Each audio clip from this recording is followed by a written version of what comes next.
So look at Anthony Ryder from South Lyon, Michigan, recently selected as the Lions 2020 Fan of the Year. He has a passion about sports broadcasting. With the 112th selection in the 2021 NFL Draft, the Detroit Lions select Amon-Ra St. Brown, wide receiver, USC. One pride, baby! Yeah!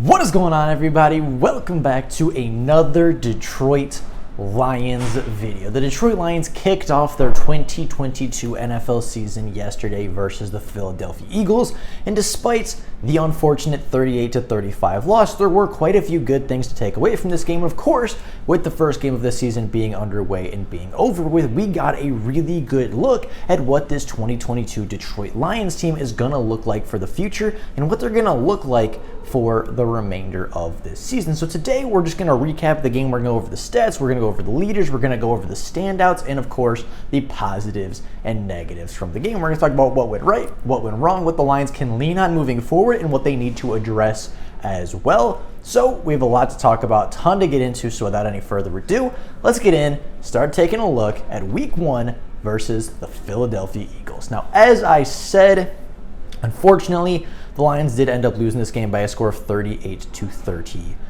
There was a lot of good on both sides of the ball. There was some mistakes made, some crucial mistakes made on both sides of the ball as well. But overall, I feel like the Lions played a very, very strong game of football. And despite losing and despite trailing for a majority of the game, I felt like they were in the game for all of it. I didn't feel like there was a huge amount of time where it was like, okay, this game is over, right? Even when you were down 17, it felt like, okay, they're driving, they're moving, they're going to pull it back within 10, and then they could get a stop, right? And then it was 10 points, and they got a stop, and they pulled it back within 3, and then, they got them to fourth down with less than a minute left, and it felt like no matter what the case was, the Lions weren't out of this football game.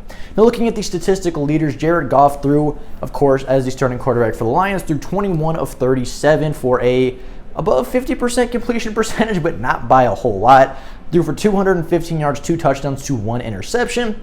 The interception was due to a miscommunication as well as pressure in the face of Jared Goff. That interception ended up going for the pick 6, and in my opinion, that pick 6 was the turning point of the game. I think that was the play of the game that you can look back on and say that is the biggest play of the game, right? It kind of turned the tide. It kind of put the Eagles up by 2 scores.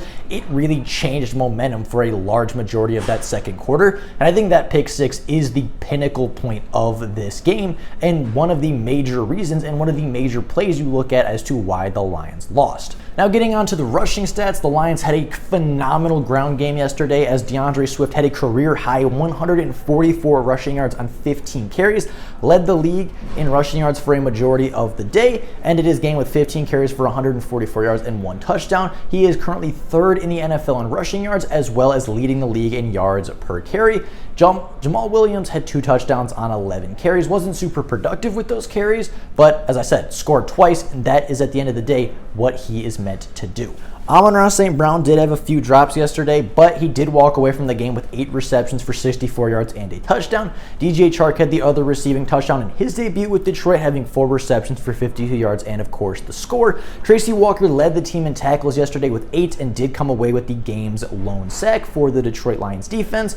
There wasn't a ton of statistical standouts, but in the secondary, I thought Jeff Okudah played a very good game, was only targeted 5 times on the day, 4 times versus Devontae Smith where he allowed nothing, and 1 time where he was targeted versus A.J. Brown, where he did allow 1 reception for 7 yards. But that was it. That was the only reception Jeff Okudah allowed all day, was that 7-yard short completion to A.J. Brown. Aiden Hutchinson led the team with 3 pressures along with John Kaminsky, and the Lions as a football team actually had 19 pressures on the Philadelphia quarterback yesterday. Jalen Hurts was under pressure a lot. Jalen Hurts was out of the pocket. He was moving. he didn't really hit the ground too often, right? We didn't finish those pressures with sacks, but the pressure was there. We were getting to Jalen Hurts. We were forcing him to move out of the pocket. We were forcing him to use his legs, not his arm. We were limiting the big play because of that pressure, not allowing plays to develop. And I do think that the pass rush, despite only coming away with 1 sack from a safety, was one of the strong points and was one of the highlights of the game for the Detroit Lions.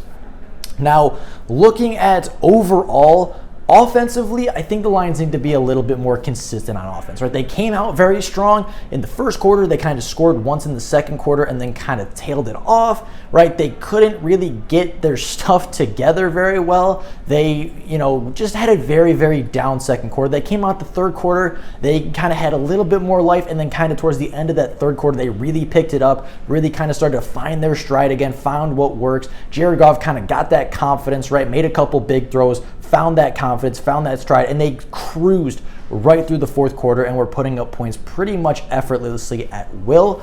They need to do that more often, right? Jared Goff needs to get comfortable earlier. You can't, if you're Jared Goff, you cannot go in to the locker room at halftime with like 6 of 7 passes, or, you cannot go into the locker room with 10, 12 passes with only 4 or 5 completions, right? You can't go into the locker room with just 5 completions in a pick 6, right? That can't happen. And if you're Ben Johnson, you have to help avoid that. And if you're Jared Goff, you just need to find that rhythm. I think Ben Johnson called a good football game yesterday, but I think to kind of start out, especially when Jared Goff started to feel a little bit rattled after missing a few early throws, I think that Ben Johnson could have done a better job getting him back involved in the plays, right? Giving him some easier throws, giving him some quick completions.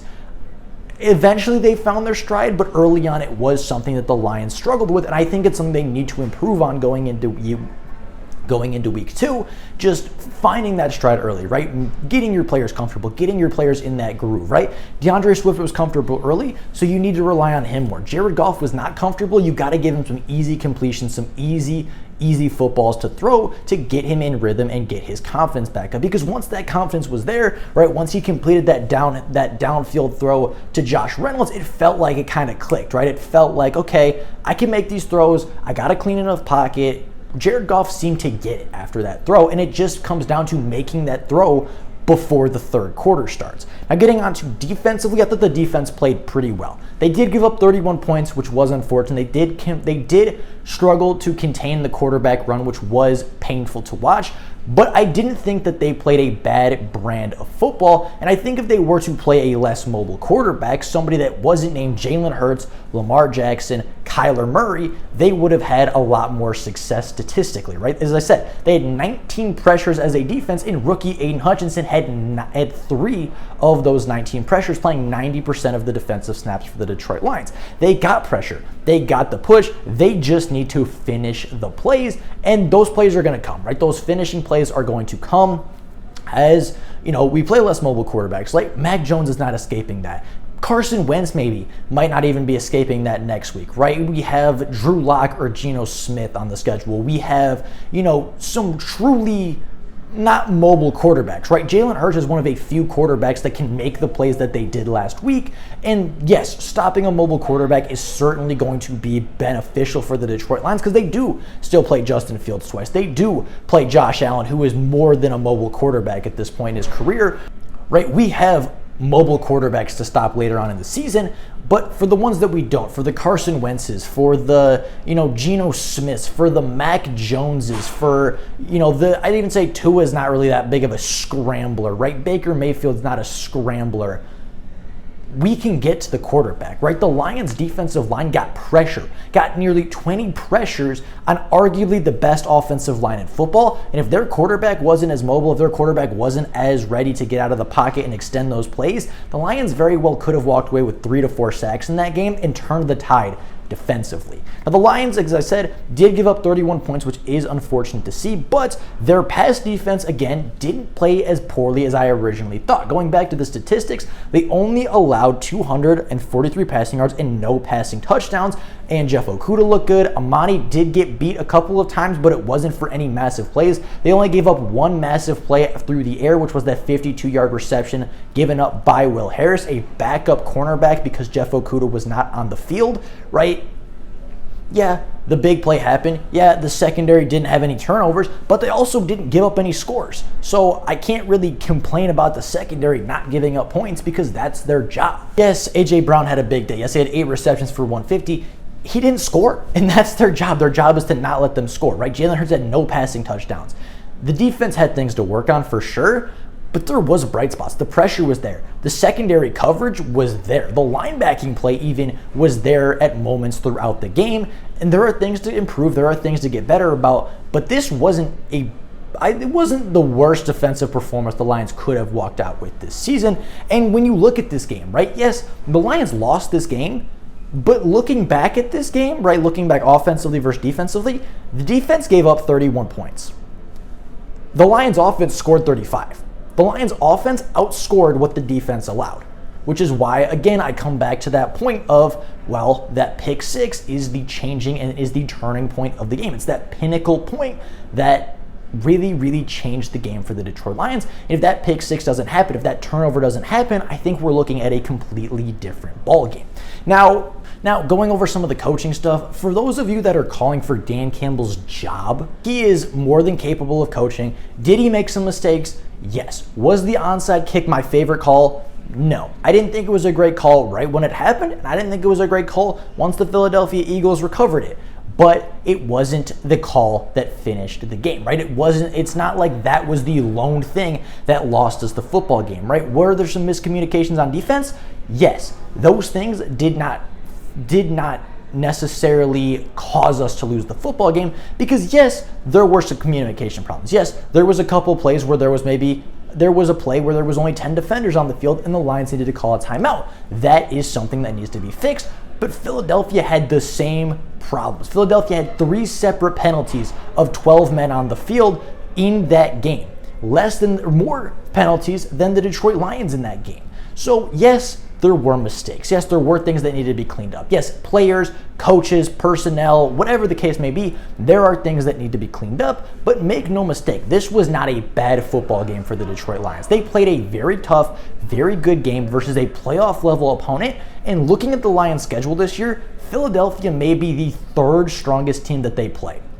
Right behind Buffalo, behind Green Bay, Philadelphia may be the 3rd best team that they play, and they opened the season versus Philadelphia. Now they're playing Washington, a team that did walk away with a victory last week, but it was against a lesser opponent, right? It was against the Jacksonville Jaguars, and I think that Washington is a significantly lesser opponent than Philadelphia. The Lions have an opportunity to go in. They have an opportunity to get back to 500, get back to 1-1, and really kick off their season. And despite the loss this year, or despite the loss this week, despite the loss in week 1 to open the season, I do think that the Detroit Lions showed more good than bad. I do think that, they are a good team moving and progressing in the right direction. And I think that they're going to show it next week. I think next to a team that is maybe a little bit more on their level, a team that they probably should be better than, a team that they probably should beat, I think we're really going to see the Detroit Lions start to fire on all cylinders. They got some of the rust off in week 1. Jared Goff, I think, has found a little bit of that confidence back in the regular season after missing the last 2 weeks of the preseason. I do think that the Lions will play a better game next week, but even looking at this week, the Lions didn't play bad. The Lions played a good brand of football. They very nearly came back to beat the Philadelphia Eagles. This is not a game the Lions were supposed to win. This wasn't even a game the Lions were supposed to be close in. This was supposed to be a touchdown plus spread. And the Lions held it within 3. They kept fighting, they kept working at it, and they very nearly did upset the Philadelphia Eagles. So with all that being said, that's all I got for you guys today. Let me know your big takeaways from this game down in the comments below. I'd be very curious what you guys think. With all of that being said, that's all I have for you guys today. Thank you all so much for watching. Until next time, and as always, go Lions!